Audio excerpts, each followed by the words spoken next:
일제 말살 고대사 복원 가능. 실증사학을 내세워 우리 역사를 왜곡 편제한 일제는 적산을 불화받아 치부한 졸부들처럼 본의 아닌 올가미에 걸린 식민학자도 길러내. 한국사 복원은 뿌리 찾는 길. 일제 한국 고대사 말살은 우리 역사 복원에 갖가지 해독을 끼치고 있다. 일제는 우리나라의 역사만을 왜곡, 편제한 것이 아니라 식민 기간 동안 그들의 사관을 추종하는 학자들도 상당수 생산해냈다. 또한 실증사학을 내세워 왜곡, 편제한 조선사를 뒷받침하는 연구 논문을 발표케 하고 교묘하게 학위와 직업을 연결하여 주어진 틀에서 벗어나지 못하도록 묶어버렸는지도 모른다. 이 같은 함정, 이런 올가미에 본의 아니게 걸렸었다고 생각한 일부 학자들은 광복 후 참회하고 그들의 죄과를 폭로하거나 일제 때의 학문과는 다른 방향을 모색하여 대성한 이들도 있다. 광복 후의 기록들이나 각계에서 크게 성공한 이들의 회고담, 이들 주변의 증언을 들을 때 일제가 남긴 유물, 이른바 적산을 불화받아 성공한 사례도 적지 않다. 일제시대 기업의 말단 직원이나 고원으로 있다가 광복 후 단지 과거의 인연 혹은 어깨너머로 배운 기술을 미천으로 적산을 인수받아 무인지경의 산업계를 주름잡던 이들이 적지 않다. 식민시대를 철저하게 청산하지 못했던 우리 일반 백성들은 이런 이들이 신출기몰 변신해가는 과정을 보며 한숨만 쉬었다. 그들이 교묘하게 위장하여 일제에 붙어먹던 능란한 사수를 다시 악용, 그들이 새롭게 접근한 권력과 재력을 휘두를 때는 이미 발밑에 깔려있는 신세가 바로 대다수의 국민이었고 역사와 동떨어져 있는 것으로 자학하던 서민들이었다. 이런 악순환이 혹시 학계에도 빚어졌던 것은 아닌지 조마조마한 마음으로 의심하지 않을 수 없다. 그래도 학자들을 믿는 국민들이 대다수일 것이며 또한 사실이 일반인의 의심을 적중한다 하더라도 그렇게는 믿고 싶지 않은 심정일 것이다. 그러나 일반 기업에서처럼 적산을 불화받아 치부한 졸부들이 한때를 풍미했던 것과 같이 학계에도 이런 부류가 기생했었다면 정말 슬픈 일이다. 만일 이러한 부류들이 학계에 남아 일제 때 베껴놓은 노트를 금과 옥조로 삼아 후학들을 길러냈다면 어쩔 수 없이 학계에 남을 수밖에 없었다고 하더라도 이들이 참회와 새 역사의 창조에 동참했다면 그 누가 탓하겠는가. 하지만 이들이 과거의 과오를 감추기 위해 자신의 학문을 합리화하고 후학들마저 또 다른 올가미에 씌워 철저하게 일반인들에게 쉽게 드러나지 않는 사실로 묶어놓았다면, 그래서 일제가 말살한 우리나라 고대사가 복원되지 않고 있다면 역사의 심판을 끝내 벗어나지는 못할 것이다. 역사는 연구하는 학자들만의 전유물이 아니라 온 국민의 양식이므로 결코 소수의 학자들에게만 점유될 수 없는 것이다. 따라서 역사의 왜곡은 비록 시간이 걸리더라도 기어이 밝혀지고 마는 것이다. 현재 초, 중, 고등학교에서 배우고 있는 우리나라 역사는 뿌리 없는 가식된 기둥만 훑고 있는 인상을 지우기 어렵다. 개인들이 가지고 있는 족보도 시조부터 그 뿌리가 있거늘 5,000년 역사를 자랑한다는 우리 국사는 그 시조가 부인당하고 국가 기원마저 찾아내지를 못하고 있는 실정이다. 심하게 표현하면 개인의 족보만큼도 체계가 갖추어져 있지 않아 신진학자들이 고대사를 복원하려는 노력은 마치 전쟁 고아가 호적을 만들기 위해 뛰어다니는 비극을 보는 것만 같다. 우리 고고학계의 이 같은 역사 복원 노력과 그 결실의 하나가 생소한 이름의 원삼국이라고 할 수 있다. 역사 복원의 측면에서 볼 때 광복 후 고고학계 최대 업적으로 꼽을 만한 학설이 원삼국론이다. 원삼국 학설을 내놓은 서울대 김원룡 교수의 연구를 보면 이 시대는 서력 기원 전후부터 서기 300년경까지의 약 3세기를 말한다. 이 시기는 우리 국사에서 사만시대, 부족국가시대, 성읍국가시대 등 여러 가지 이름으로 불리는 시대다. 고고학에서는 금해시대, 웅천기 또는 초기철기 시대로 불리는 시기다. 삼국사기에는 분명히 고구려, 백제, 신라의 삼국시대로 나오고 있고 누구나 삼국사기의 편년을 적용하면서도 학자들은 그들의 전공과 자신들의 학설에 따라 이같이 여러 가지 이름으로 부르고 있는 실정이다. 이 같은 현상은 삼국사기의 초기 기록을 불신한 결과로 빚어진 것이다. 일제의 식민학자들이 삼국사기의 초기 기록을 무시한 후 서기 3세기 이전의 우리 역사가 발붙일 곳을 잃었고 광복이 된 이 마당에도 완전히 극복하지 못하고 있는 역사의 사각지대였던 것이다. 원삼국은 삼국 초기 국가들. 이러한 학계의 각기 다른 주장에 용감하게 반론을 들고 나선 학자가 김 교수다. 김 교수는 이 시기를 누구나 삼국사기의 편년 그대로 적용, 삼국시대라고 해놓고 다시 삼국의 초기만을 삼국시대에서 제외하는 것은 근본적인 모순이라고 지적했다. 김 교수는 또 이 시기에 이미 북쪽에는 엄연히 고구려가 존재했기 때문에 남한 중심의 삼한시대라고 부르는 것도 적당치 않다고 주장한다. 부족국가라는 용어는 이제 학계에서 사용하고 있지 않으나 김 교수는 처음부터 부족국가의 개념은 잘못되었고 성읍국가 시대라는 표현도 국가의 성격을 뜻하는 설명어로는 괜찮으나 삼국시대라는 왕조 기준의 시대 구분과는 설정 기준이 맞지 않는다고 지적한다. 김 교수는 고고학계의 구분에 대해서도 이견을 피력하고 있다. 이른바 김해 시대는 고고학계가 신석기, 청동기, 철기 등 문화 단계를 따르다가 갑자기 이 시기만을 유적 이름을 따는 것은 역시 설정 기준의 통일성을 잃는 것이며 문헌사에서 삼국시대로 구분하는 시기를 고고학에서만 새 이름을 붙여 이중으로 명명하는 것도 잘못이라고 학계의 구구한 학설들을 반박한다. 김 교수는 이 같은 반론을 근거로 이 시기를 초기철기 시대로 부르는 것도 잘못이며 또한 이 시대는 초기가 아닌 완전한 철기 단계의 시기라고 강조한다. 때문에 김 교수는 이 시기를 삼국시대의 원초기 또는 원사 단계의 삼국시대라는 뜻으로 원삼국시대라고 부르자는 것이다.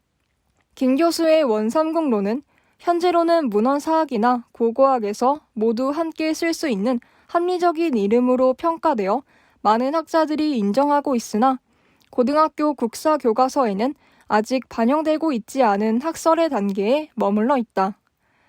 문교부 저작 고등학교 현행 국사에서는 졸본 지방에서 일어난 고구려는 2세기 초 태조왕 때 고대 왕국의 기반이 튼튼해져 로 고구려 시조인 동명성왕의 이름조차 나오지 않고 있다. 백제도 고이왕, 신라 역시 내무랑의 이름부터 나올 뿐 온조나 박혁거세의 왕명은 찾을 수 없다. 광복 후 교육을 받은 한글 세대라고 하더라도 현행 초, 중, 고 교과서를 다시 찾아보면 30대 후반 이상의 독자들은 크게 놀랄 것이다. 단군 조선만이 우리 역사에서 사라진 것이 아니라 고구려, 백제, 신라, 삼국의 시조는 물론 초기의 여러 대 왕들이 흔적조차 남기지 못하고 사라져버린 것이다. 우리의 역사가 어찌 이다지도 황폐했다는 말인가? 나이든 독자들은 실증사학이라는 일제의 악령이 뿌려놓은 이 같은 참상을 보고 통곡을 금하지 못할 것이다. 이 땅, 우리가 현재 살고 있는 이 땅덩어리 위에서는 지금도 고대사를 밝혀줄 엄청난 유물, 유적들이 도처에서 나타나고 있다. 그러나 우리들의 후배, 자손들은 그 찬란한 역사를 배우지 못하고 뿌리 없는 민족처럼 선조들의 위대한 업적은 알지도 못한 채 일제가 과장해 놓은 조선의 당쟁사와 왕권의 박해, 민중의 봉기만을 열심히 외는지도 모를 일이다. 타계한 선대들만이 아니라 오늘을 사는 어른들마저도 이같이 뿌리 없는 역사 교육을 받은 젊은이들한테 무시당할 것이다. 하지만 우리가 젊은이들을 그렇게 가르친 꼴이니 누구를 탓하랴. 현행 교과서도 삼국 초기 부인. 이집트의 찬란한 고대 문화와 서구의 선사 유적들을 단편적이나마 둘러보았고 구석기, 신석기, 청동기, 철기 시대의 과학적인 추정 연대도 기억할 독자들이 실망하는 것도 무리는 아닐 것이다. 하지만 우리의 후배 자손들이 현재 배우고 있는 국사책을 도외시할 수는 없다. 고등학교 국사 교과서를 보면 서기 전 3만년경의 구석기 시대의 유적으로 공주의 석장리와 웅기 굴포리가 소개되고 신석기 시대의 유적으로는 서기 전 3000년의 질문토기가 대표적인 유물로 나오고 있다. 청동기 시대는 고인돌과 무문토기를 소개하며 그 시대는 서기 전 700년경으로 가르치고 있다. 이 시대 부족국가가 성립되며 고조선이 나타나는 것으로 되어 있으나 정확한 연대는 나오지 않는다. 단군의 건국과 고조선이라는 작은 제목 아래 삼국유사에는 하느님의 아들인 환웅과 곰의 변신인 여인 사이에서 출생한 단군 왕검이 고조선을 건국하였다는 내용이 실려 있다고 설명하고 괄호 안에 기원전 2303년을 덧붙였다. 이어서 단군은 제사장을 뜻하고 왕검은 정치적 지배자를 뜻한다. 따라서 단군 왕검은 곧 제정일치 시대의 족장이었음을 알 수 있다고 서술하고 있다. 고교 교과서는 그 후 우리나라는 오랫동안 독자적인 문화를 이룩하며 발전하였는데 이 시기를 고조선이라 한다고 기술하고 이 고조선과 대응했던 중국은 전국 칠웅의 하나인 연나라이며 대등한 세력을 형성, 점차 동방사회의 중심 세력이 되었다고 설명한다. 이 교과서는 또 고조선은 기원전 108년에 한해 대군에게 왕검성이 함락되고 말았다고 밝혔다. 여기서 괄호 안의 숫자를 계산하면 단군 조선으로 비롯된 고조선의 존재 기간은 무려 2225년이나 된다. 하지만 이 기간을 어느 시대로 설정해야 하는지는 설명하지 않고 있다. 참고서로 출판된 새 국사에는 서기 전 700년경의 청동기 시대 이후 부족국가의 성립 다음에 고조선의 성립이라고 되어 있어 요령부득이다. 교사들이 이 교과서로 학생들에게 어떻게 우리나라의 고대사를 가르치고 있는지 궁금할 정도로 현행 국사 교과서의 상고사 부분은 납득하기 어려운 부분이 많은 것이다. 그렇다고 희망을 버려서는 안 된다. 비록 아직까지는 고고학계의 연구나 부계의 교원사화가 학계에 전폭적으로 받아들여지고 교과서에 반영되지 않는다고 해도 이 땅에서 나온 유물이 사라질 리는 없고 또한 신진학자들의 연구도 꾸준히 계속되고 있으니 멀지 않은 장래에 잃어버린 고대사를 되찾을 수 있을 것이다. 말살 고대사 복원되고 있다. 고고학 기행에서 우리가 확인했듯이 이 땅은 구석기 시대부터 이미 인류가 살던 곳이다. 이들이 오늘의 한국인, 우리들의 직계 조상인지 아닌지는 확실히 드러나고 있지 않지만 우리에게는 중석기 시대의 유물과 신석기 시대의 유물이 겹쳐 나오는 유적도 있다. 본격적인 고고학의 연구와 함께 신석기 시대의 상한도 약 8,000년 전으로 상당히 올라갔고 또한 청동기, 철기 시대도 없어진 삼국의 초기만이 아니라 고조선의 실체를 밝혀줄 충분한 연안을 확보할 만큼 올라갈 가능성이 높아가고 있다.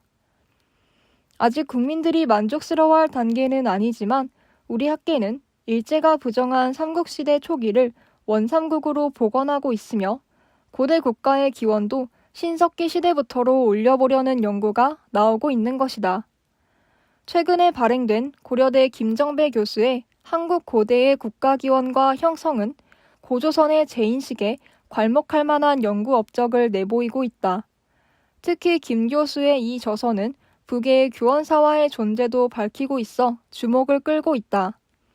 이른바 대학 교수 등 정통학자들의 저서에는 교원사화라는 책 이름이 들어가는 것조차 금기처럼 여기는 폐쇄적인 일면을 보여주었는데 김 교수가 자신의 저서에서 교원사화의 존재를 밝힌 것은 용단이 아닐 수 없다. 또한 오비 일학격이기는 하지만 이 연재가 계속되는 동안 김원룡 교수가 그의 저서인 한국고고학 개설을 대폭 보완, 일제의 한국 청동기 시대 부인 등을 지적한 것은 반가워해야 할 것이다. 김 교수는 물론 이 연재가 시작되기 전 85년 봄 미국 버클리 대학의 객원 교수로 가 있을 때 한국 고고학개서를 보완한 것이므로 이 연재와는 아무런 관련이 없으나 김정배 교수의 한국 고대의 국가기원과 형성의 발간과 함께 거의 같은 시기에 발간된 것은 고고학계와 문어사학계의 주체적인 발전을 보는 것 같아 독자들과 함께 축하해도 무리는 안 될 것이다. 한국사의 고고학 기행은 아쉬운 점이 많으나 일단 마무리를 하고 이제부터는 우리 국민들이 어떻게 국사를 배우고 가르쳐 왔는가를 추적해보자. 단군 조선의 말살 참상은 조선시대의 서당 교육 교재와 구한말의 역사 교과서, 일제 식민시대의 한국사 교육 깊이를 비교할 때 더욱 선명하게 드러나기 때문이다. 동몽선습도 단군조선 가르쳐. 조선 명종 임금 때 유학자 박세무가 지은 것으로 알려진 동몽선습은 서당의 필수 교재로 어린이들에게 옳음과 함께 우리 역사를 가르쳤다. 통사 정리 안 돼 교육사도 파괴. 권위 있는 교육사 연구단체가 펴낸 우리나라 교육사를 보면 독자들은 또 한 번 크게 놀랄 것이다. 일제의 역사 왜곡이 이렇게 심각한 병폐를 낳고 있는가 놀랄 정도로 충격을 준다.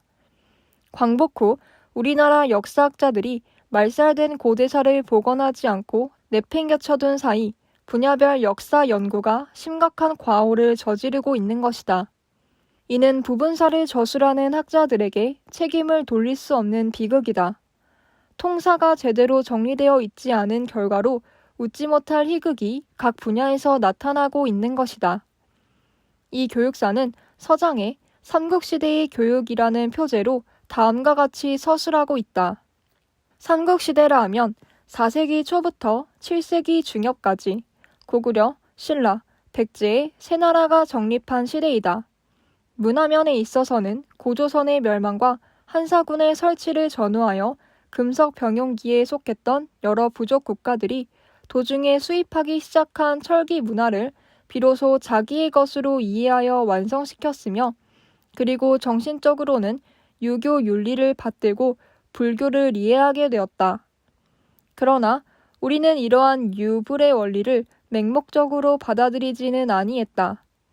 우리의 국민 사상과 국정에 배치되지 않는 범위와 정도에서 이들 사상을 수용하고 또 그런 방면으로 발전시켜 나갔다. 한편 또 우리 민족은 삼국시대의 불교를 통하여 고등한 종교, 철학 사상을 형성하고 유교를 통해 학교 교육을 시작하게 되었다. 86년 1월에 발행된 이 책은 아마도 대학 교재로 사용되고 있는 것 같다. 비록 이 교육사의 서두가 이렇게 서술되었다고 하여 이 책을 발행한 연구단체나 연구자를 탓할 수는 없다. 교육사 학자가 한국의 역사를 전공한 다음 다시 교육학과 교육관계사를 연구해야 한다고 강요할 수는 없기 때문이다. 교육사 학자들은 국사학계의 연구를 토대로 자기 학문 분야를 개척할 수밖에 없고 또한 이러한 연구 태도가 보편화되어 있기 때문에 한편으로는 당연하게도 받아들여진다. 그러나 일제의 한국 고대사 말살 과정을 추적해본 결과 통분을 금하기 어렵다. 우선 이 교육사의 서두가 삼국시대의 교육으로밖에 시작할 수 없는 우리나라 역사학계의 현실이 통탄스러울 것이다. 또한 그 삼국시대의 연한 설정마저 일제 식민학자들이 한국 고대사를 말살하기 위해 부정한 삼국 초기 기록을 교육사학계에서도 똑같이 불신, 그대로 받아들이고 있는 현실에 답답함을 떨쳐버리지 못하겠다. 이 교육사에서는 광복 후 우리나라 신진학자들이 끈질긴 연구 끝에 끌어올린 서기 2에서 3세기 선에도 이르지 못하고 일제 때처럼 4세기의 삼국시대에 머물러 있게 한 것과 이제 없어진 금석병용기란 용어를 아직도 사용하고 있는 것이다. 우리나라 교육사에서 고대사회의 교육에 관한 연구가 분명하게 드러나지 않고 있는 것은 사료의 빈곤에 기인할 것이다. 뿐만 아니라 일부의 우리나라 교육사 연구서들이 이러한 단계에 머물러 있는 것은 교육사 학계의 책임이 있다기보다는 그 책임을 국사학계로 돌려야 할 것이다. 광복 40년이 지났어도 우리 역사를 바르게 밝혀주는 자료들을 관련 학계에 제공하지 못한 결과이기 때문이다. 그러나 우리가 우리나라 국사학계의 실정이 부분사에 미치는 영향을 쉽게 파악하기 위해 예로 든 이 교육사는 국사학계에서 빌어온 기초 자료 이외에는 우리나라 고대 사회의 교육을 다른 방법으로 접근하고 있어 반가움을 준다. 한국적인 것의 은미라는 서론에 간략하지만 삼국시대 이전의 교육에 대해 언급하고 있는 것이다. 무릇 어느 나라 고대 사회의 교육에서도 볼 수 있는 것처럼 삼국시대 이전의 우리나라 교육 형태도 생활교육이요, 종교의식의 교육이요, 외적과 맹수를 물리치기 위한 군사교육이요, 생계를 유지하기 위한 생산교육이었다. 이러한 과정을 거쳐 우리 사회는 삼국시대에 들어와서 비로소 불교를 통하여 고등한 종교, 철학 사상을 형성하게 되었고 유교를 통해 학교 교육을 시작하게 되었다. 가끔 논자들 가운데는 한국 문화에 대하여 불교가 들어오고 유교가 들어와서 이루어진 것이기 때문에 한국에도 교육 사상이 있었느냐고 비판하는 사람이 있다. 원래 문화는 이동과 복합으로 생성하고 변천하는 것이기 때문에 물론 우리나라 문화 수준에서 순수 한국적이란 것은 없다. 이것은 중국과 일본의 경우에도 마찬가지다. 중국 문화의 핵심을 이루고 있는 유교나 도교도 중국인만의 힘으로 이루어졌다고 단언하기 어렵다. 이를테면 중국의 도교는 인도 불교의 영향을 받아 교로서의 체계를 완성한 것이다. 일본 고유의 사상이라고 하는 신도에도 다분히 도교적인 영향이 짙다는 것은 그들 학자의 주장이다. 또 신라 백제가 그들에게 전하여준 유교 불교 문화는 천년 세월에 지금은 일본화되지 않았는가? 뿐만 아니라 서양 각 민족 사상의 공통 요소인 기독교는 오히려 동양 지역에서 일어난 것이 아닌가? 고대 사회 생활 교육은 인정. 이 교육사는 우리 민족 고유의 교육 방식이 있었다고 전제, 통일 신라의 정신적 기초가 된 화랑도의 교육적 인간상 모색에 주력하고 있다. 일제의 우리나라 고대사 말살 과정을 보고 있는 우리에게는 만족할 만한 단계라고 할 수 없지만 고대 사회의 생활, 종교, 군사, 생산 교육에서 고유의 교육과 사상을 찾으려고 노력한 이 교육사는 국사학계의 자료 인용을 제외하면 주목할 연구임이 분명하다. 단지 우리나라 고대 사회의 교육 정신과 그 정신이 구현한 실체를 구체적으로 밝혀내지 못하고 있음이 아쉬울 뿐이다. 이러한 아쉬움은 연구 자료의 빈곤에서 비롯됨을 이해해야 한다. 하지만 이 같은 자료의 빈곤은 한국 고대사가 복원될 때 극복될 수 있을 것이다. 비전되어 온 단군 조선사 이외에도 우리나라에는 많은 고대사 서류가 있었음은 앞에서 이미 각종 기록들을 통해 확인했다. 이 같은 사실은 단재 신채호도 그의 역적 조선사에서 이렇게 밝히고 있다. 단군 조선 시대에는 우리나라 첫 역사서인 신지가 있었고 북부여에도 볼만한 사료가 많았다. 고구려는 동명성왕, 태무신학 때 고조선 상고시대부터 고구려 초엽까지의 정치상 사실을 기록하여 놓은 유기 100건이 있었고 마렵에는 이문진 박사가 신집을 지었으며 백제에는 고흥 박사가 서기를 만들고 신라는 거칠부가 신라의 옛 역사인 국사를 저술하여 이러한 역사가 백성들에게 교육되었는지는 확실히 알 수 없다. 비록 지금은 기원사화의 저본이 된 비전의 사서 이외에는 삼국사기와 삼국유사만이 고려 이전에 편찬된 고대 사서로 전하고 있지만 우리 민족이 외침에 직면, 위기에 봉착하거나 민족 기상이 넘칠 때는 빼놓지 않고 단군이 등장하여 민족 통합과 민족 의식의 결속의 구심점 역할을 한 것을 보면 구전되는 역사 역시 기록보다 더한 힘을 발휘했음이 분명하다. 그리고 현재 우리 국민들의 대다수가 한때 교과서에서 추방됐던 단군을 민족의 시조로 굳게 믿고 있음도 간과해서는 안 될 중요한 고대사의 산 증거일 것이다. 문헌에 나타나는 교육기관은 고구려의 태학과 경당, 신라의 국학, 고려의 국자감, 성균관, 동서학당, 오부학당, 향교, 시비도, 조선시대의 성균관 사학, 종학, 향교, 서원, 서당 등을 꼽을 수 있다. 백제는 일본의 문자와 학문을 전해준 고도의 교육 국가였음을 여러 사서들이 증거하고 있으나 불행히도 학교의 이름은 남아있지 않다. 역사 교육으로는 고구려의 태학과 신라의 국학에서 삼사 등 중국사를 가르친 기록이 나타나 있지만 우리 역사는 어떻게 교육했는지를 밝혀주는 연구는 아직 찾기가 힘들다. 단군조선, 서당에서도 배워. 그러나 후대로 내려와 조선시대에 이르면 서당에서 우리나라 역사를 가르쳤음이 분명히 드러난다.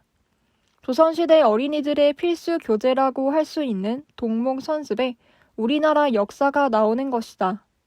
조선시대의 어린이들은 3에서 4세에 천자문을 뗀 후 이어 서당에서 계몽편, 동몽선습, 동몽수지를 배웠다. 계몽편은 우주자연의 현상과 사람의 도리를 가르치는 교재이며 동몽선습은 부자유친, 군신유의, 부부유별, 장유유서, 붕우유신 등 윤리도덕의 기본인 오륜 및 중국 역사와 우리나라 역사를 체계적으로 서술한 교과서다.